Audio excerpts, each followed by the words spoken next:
Okay, so if you missed day 2 of the intro to methods, chapter 5, then we did this little review at the beginning, which I think is very important. We want to kind of relate we want to review some of the terminology and also review relating it to the talent show program. And so I'm just going to ask you some questions, give you answers, see if you can answer these questions as we go through this. So the first thing that we want to ask is what's important about line 10. And so the idea is that's the main method header, which automatically starts the program. And we just also discussed that, here's a method header, here's a method header, and here's a method header and a method header. But notice the first one that's engaged is always going to be the main method, even though it's not the first one listed at the top. So we don't go from top to bottom. We go from main method and work your way. So here's the and how does the main method relate to the talent show program? So hopefully you answer that. It's the MC of the talent show who starts everything and directs everything. And so the MC says, okay, I'm going to print apple and I'm going to print boat. And then what is this line called? So this line is called a method call. What's the name of the method? Well, the name of the method is Silly Sweet.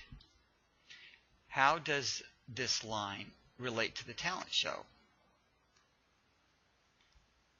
This is the relates to when each performer was called by the MC to come up and perform. So Christy, you can come up and do your thing now. And that's what the method call does. Now where does it go from line 15? Where does the compiler go? Well, it's calling Silly Sweet, so it goes to the method header who has the name Silly Sweet in it. So it's connected by name. So in this, what is line 31 called? It's a method header. And then the method header, or the method then, prints dog and forest. What is this called? What are these two lines inside here called? So that's the body of the Silly Sweet method. That's the method body. How does the method body relate to the talent show program? Well, this is the performance of the performer. And so maybe they played the piano or sang a song or whatever. That's what this is like. And so then where does this return after it's done? So after this method Silly Sweet is done, where does it return?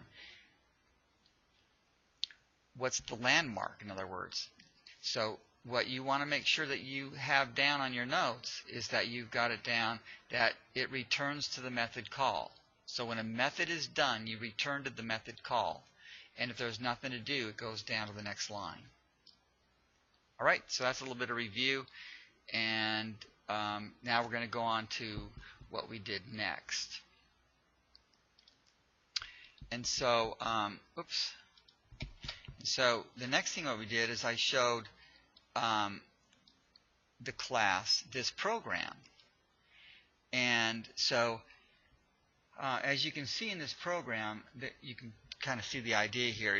This is displaying the 2018-19 AIA regional alignment of the for athletics in the state of Arizona. And so you can see here that one of these methods is going to display all the schools in the Premier region and then all the schools in the Desert Southwest region, etc. And so that's really the idea of the program. And so if I compile it, there's no issues. And then if we run it, what we're going to see is that really all it prints is this first line. And that's all it does.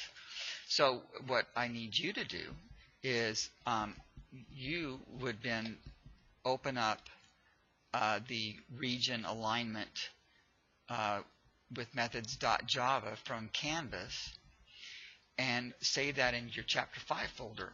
And then the idea, I had students then add code only to the main method to make it so that it displayed the output. Which I forgot to get that open. So the output looks like this. So that's something that you can do, and then come back and look at the solution. Or if you want, you can think of it in your head. Okay, this is what I would do, and then just look at the solution I'm going to show you. So this is what it should look like when you do the output. So what the question is, what do you add to the main method to make it actually print all these regions and their schools? And so you can either pause pause this and do it, or you can just look here now. And so here's the solution.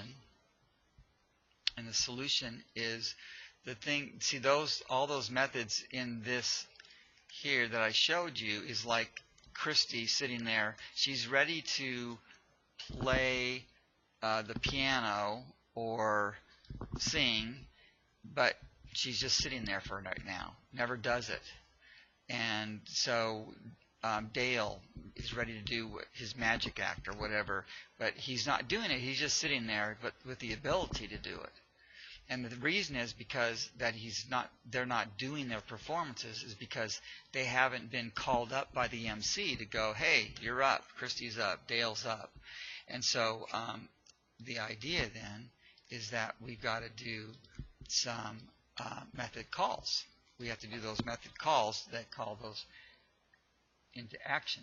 Now, if you remember, if you notice, the Desert Southwest region has to be first.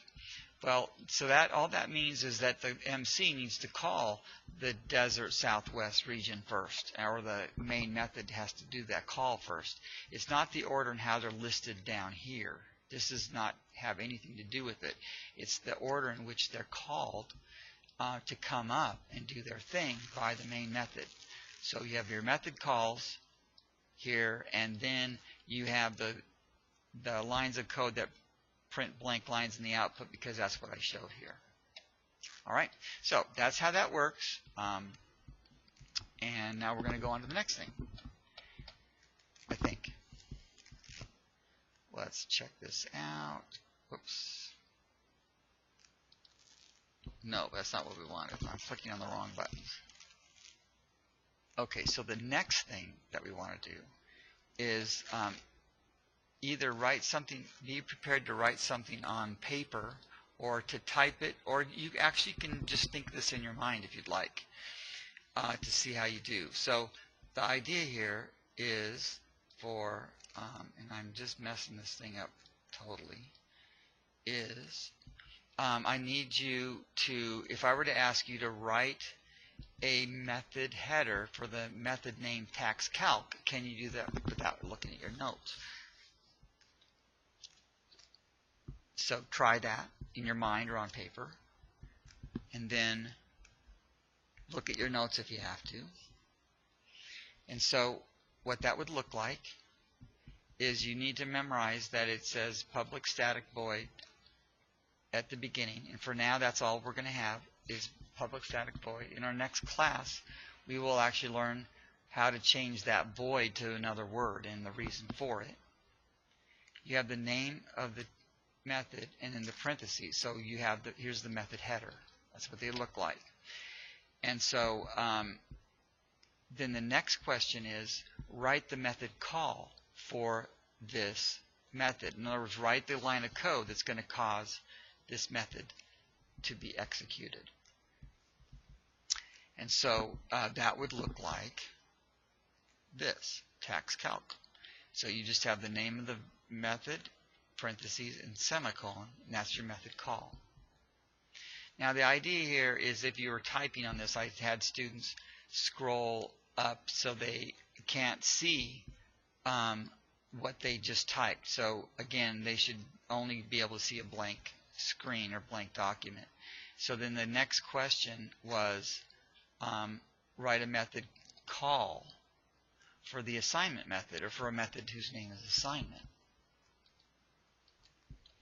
And so if you did that, then what it should look like is it should look like this. So the method's name, the parentheses, and the semicolon.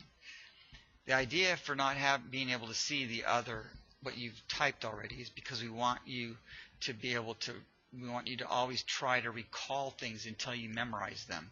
Once you memorize them, then copying and pasting is a good thing to do. But for right now, you want to force yourself to recall how to write code, certain pieces of code.